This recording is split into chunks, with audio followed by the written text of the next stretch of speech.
Saturday and today, good morning sa lahat. And today we're going to cook breakfast. But today, ang gulo-gulo.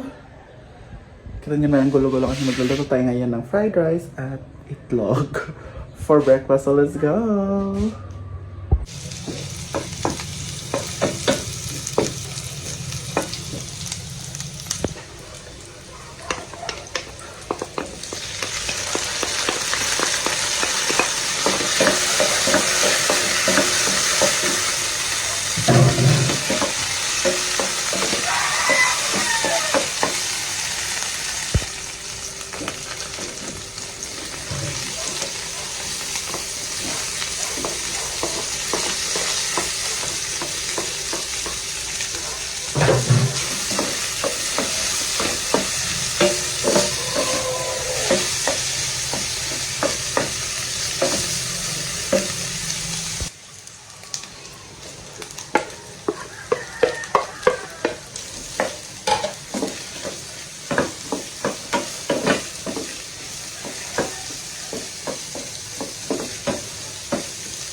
Ayan! Fried rice. Bongga ang fried rice ko kanina.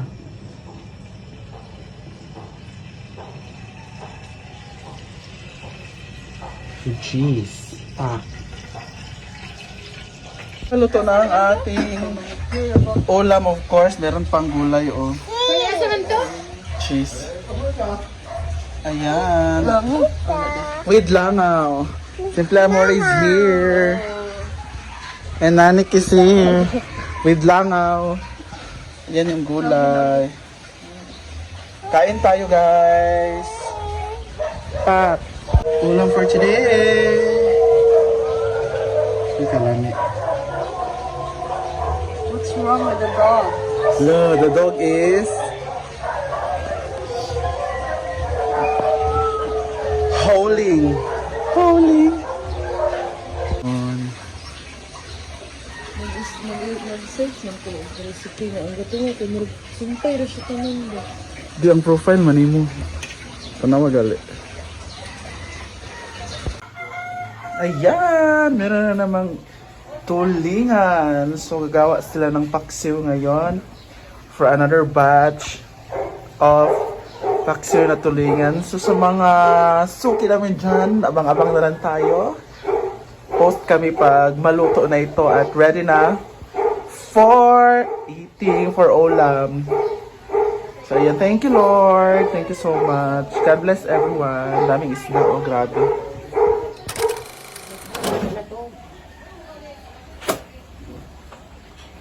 Daming isda.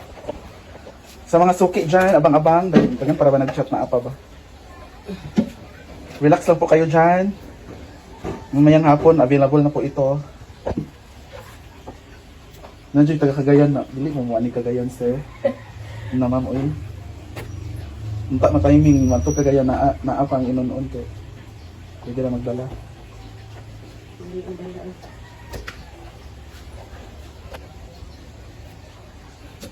Saan pa ilalong mo dagko ma? Or Hindi pa ilalom na ko ang gagmay kay ano man? di na mahalin. Gagmay man. Sige mahalin. Ala lang ipaibabaw ni gagmay man. Ano Ay, sa bagay, para una mahalin ang dagko. Ako na dali ko ang gagmay. Ilalom.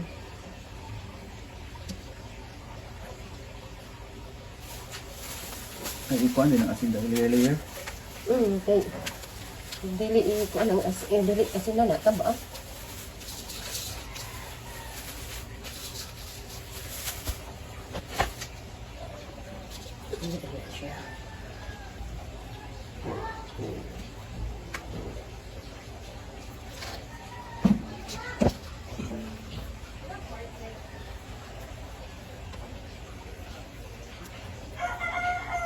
Gagmay.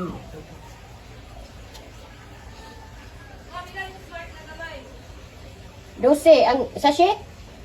Sachet? Kashi? Smart no? 30. 30. 30.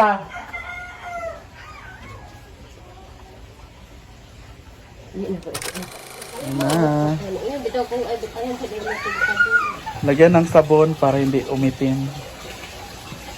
ay sayang ang sigalot yun. Kapoy brush.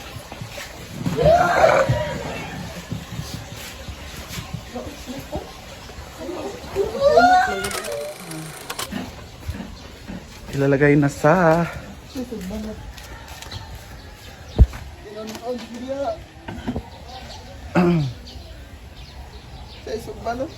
isda din magkilaw dayon. Luto na ang paksiw na tulingan. Pa. Yan na.